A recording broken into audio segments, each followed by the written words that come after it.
মেজো ভাইয়ের বিয়ের পর বড় ভাই বাসার কাজের মেয়েটাকে তাড়িয়ে দিয়েছেন। সারাদিন মেজো ভাবি প্রীতিকে দিয়ে গাধার মতো খাটায়। প্রীতিও মুখ বুঝে মেনে নিয়েছে সবটা। মেজো ভাই সুমন প্রীতির হয়ে কোনো প্রতিবাদ করে না, কারণ বিয়ের আগে প্রীতির বাবার বাড়ি থেকে মোটা অঙ্কের যৌতুক দেওয়ার কথা থাকলেও বিয়ের সময় চিকন চেইন ছাড়া আর কিছুই দিতে পারেনি। এজন্য বাড়ির সব কাজ তাকে দিয়ে করায়। আহাদ সোফাতে বসে খবরের কাগজ পড়ছে। এই সময় প্রীতি আহাদের জন্য চা করে দিলেও আজ দিতে পারবে না। গতকাল রান্না করতে গিয়ে হাত পুড়ে ফেলেছেন তিনি। সুমন ঘরে বসেছিলেন। প্রীতি রান্নাঘরে পোড়া হাত চেপে ধরে বসেছিল। কেউ ছুটে আসেনি তখন। একমাত্র আহাদ ছুটে গিয়েছিল। যৌতুক পায়নি বলে সুমন বিয়ে করে বউ নিয়ে আসেনি, নিয়ে এসেছে গাধা, যাকে বিনা পারিশ্রমিকে খাটানো যায়। আহাদের ভাবনাকে মিথ্যা প্রমাণ করে দিয়ে প্রীতি এক কাপ চা নিয়ে হাজির হল। আহাদ চমকে ওঠে। চায়ের কাপটা টেবিলের উপর রেখে প্রীতি বলে, সরি ভাই, চা দিতে একটু দেরি হয়ে গেল। আসলে এক হাত দিয়ে কাজ করতে একটু সময় লাগছিল। চোখে মুখে বিষণ্ণতা, অস্থিরতা কাজ করছে। দাঁড়িয়ে উঁচু গলায় চেঁচিয়ে বলে আহাদ, বাড়ির দিকে তুমি একা বউ? আর কোনো বউ নেই যে পুড়ে যাওয়া হাত নিয়ে তোমাকে আবার কাজ করতে হবে? থামো, আসতে বলো, ভাবি শুনলে কেলেঙ্কারি হয়ে যাবে। ভাবি আহাদকে থামানোর চেষ্টা করে যাচ্ছেন। আহাদ থামছে না, ক্রমাগত চেঁচিয়ে চলেছে। হোক কেলেঙ্কারি, একদিন কেলেঙ্কারি হলে কিছু যায় আসবে না। পোড়া হাত নিয়ে তুমি কাজ করবে, বাড়ির আরেক বউ গায়ে হাওয়া লাগিয়ে ঘুরবে, আমি সেটা দেখবো আর কিছু বলবো না? অসম্ভব। আমি ভাইয়ের মতো গর্ধপ নই। আমার কোনো কষ্ট হয় না। থামবে তুমি? বড় ভাবি, ঘুমটার আড়াল থেকে বেরিয়ে আসবে, নাকি পানি ঢেলে তোমার বিছানা নষ্ট করে দেব? ঘুম শেষ হবে, সাথে বিছানাও। বড় ভাবির চৈতি কিছুক্ষণের ভেতরে হাজির হলেন। এসে চেঁচিয়ে বললেন, এখানে কি হয়েছে শুনি? মাছের বাজার বসেছে? এত চেঁচামেচি কিসের? মাছের বাজার হলে তো ভালোই হতো, ফ্রিতে মাছ কিনে টাকাগুলো আত্মসাৎ করতে। তা যখন না, তোমার জন্য খারাপ হয়েছে। ভাবির হাত পুড়েছে।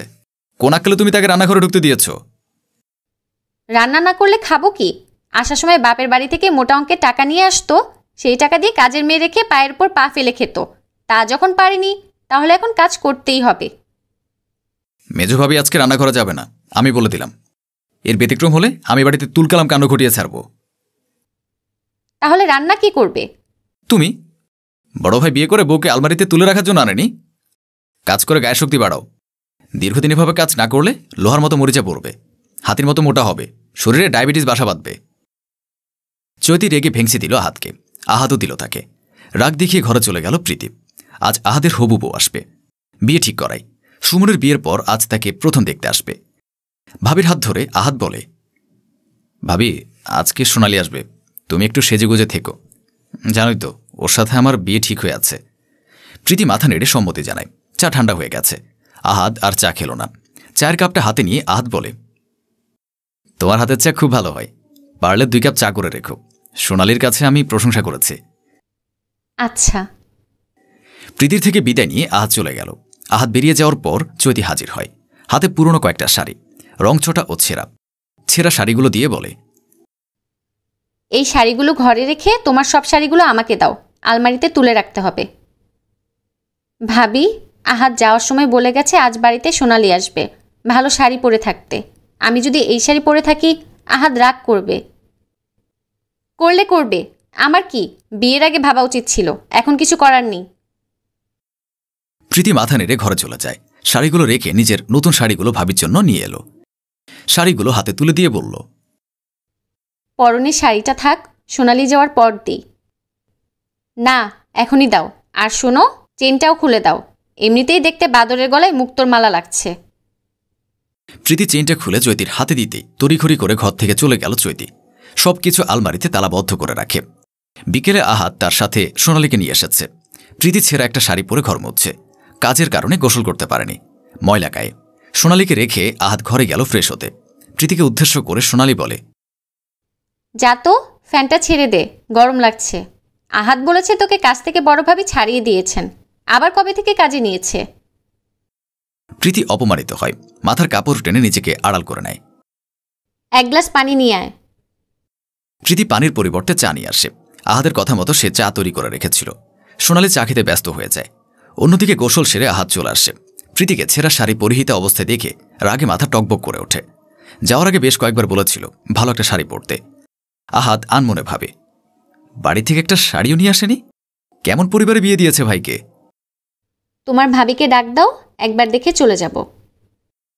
আহাদ এক পাশে হাত মুষ্টিবদ্ধ করে দাঁড়িয়ে থাকে। ভাবি তো সামনে, পোশাকের অভাবে পরিচয় দিতেও লজ্জা করছে তার। আহাদের সাড়া না পেয়ে সোনালি প্রীতিকে আদেশ করে, যা এবারই মেজ ভাবিকে ডেকে নিয়ে আয়। আহাদের ধৈর্যের বাঁধ ভেঙে যায়। রাগান্বিত কণ্ঠে বলে, ভাবির সাথে তুই করে কথা বলার সাহস হয় কি করো তোমার? ছেঁড়া শাড়ি পরা এই মেয়েটা তোমার ভাবি? আমি কাজের লোক ভেবে তুই বলে ফেলেছি। বয়সে তোমার বড় হয়, কোন দিক থেকে তুমি তাকে তুই বলে সম্বোধন করো? তোমার ভেতরে শিক্ষা আমার বড় ভাবির মতো। এতই যখন ভাবি ভাবি করছো, ভাবির জন্য ভালো পোশাক কিনে তাকে পুতুলের মতো সাজিয়ে রাখতে। বইয়ের চাহিদা পূরণ করতে পারবে না, তাহলে বিয়ে করেছে কেন তোমার ভাই? সোনালি নাক কুচকে চলে যায়। আহাদ রাগের দৃষ্টিতে প্রীতির দিকে তাকিয়ে থাকে। অধৈর্য হয়ে বলে, যাওয়ার সময় তোমাকে পই পই করে বলেছি আজ অন্তত একটা ভালো শাড়ি পরতে, কিন্তু আমার কোনো কথাই শুনলে না। সোনালির কাছে আমাকে ছোট করে দিয়েছ। আমার কাছে ভালো কোনো শাড়ি নেই ভাই। তোমার বাবা মোটা টাকা যৌতুক দিতে পারেনি, এটা আমি জানি। কয়েকটা ভালো শাড়িও দিতে পারেনি। আমার মতে তোমার বাবার মেয়ে বিয়ে দেওয়াই উচিত ছিল না।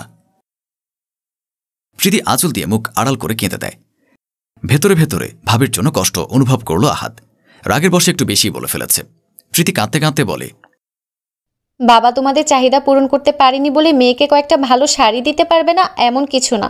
সকালে ভাবি আমার সব শাড়িগুলো নিয়ে গেছে। তার পুরনো বেশ কয়েকটা শাড়ি আমাকে পরতে দিয়ে গেছে। ভাইয়াকে বলেছ? তিনি তো ভাবির কথায় উঠে আর বসে। আহাদ প্রচণ্ড রেগে গেল।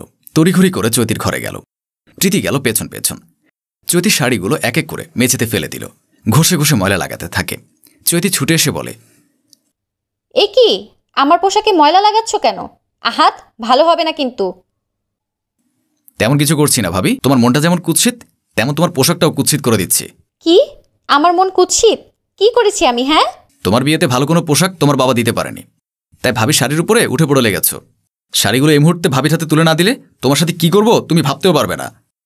সুমন আগ বাড়িয়ে সামনে আসে। দৃঢ় গলায় বলে, ভাবিকে আমি বলেছি শাড়িগুলো আলমারিতে বন্ধ করে রাখতে। প্রীতির বাবা ফোন করে বলেছে 2 দিনের ভেতরে যৌতুকের টাকা পরিশোধ করবে, তারপরে শাড়িগুলো ফেরত দেব। তখন কাজের লোক রাখবি তো? হ্যাঁ, যতদিন না দিবে ততদিন বাড়ির সব কাজ ও করবে। তুই আমার ভাই, ভাবতে অবাক লাগে। মায়ের আঁচল ছেড়ে সবাই বউয়ের আঁচল ধরে, আর তুই ভাবির আঁচল ধরেছিস। ভাবির কাজের লোকেরাও টাকার বিনিময়ে কাজ করে। কাজ করার জন্য কত টাকা দিয়েছিস তুই ভাবিকে? একটা টাকাও তো দিসনি। এখন ভাবি তোর নামে মামলা দায়ের করলে পুলিশ টানতে টানতে থানায় নিয়ে যাবে, সেটা কতটা অসম্মানের হবে। সুজন মাথা নিচু করে নিয়েছে, চৈতিও মাথা নিচু করেছে। প্রীতি এক পাশে দাঁড়িয়ে দাঁড়িয়ে কাঁদছে।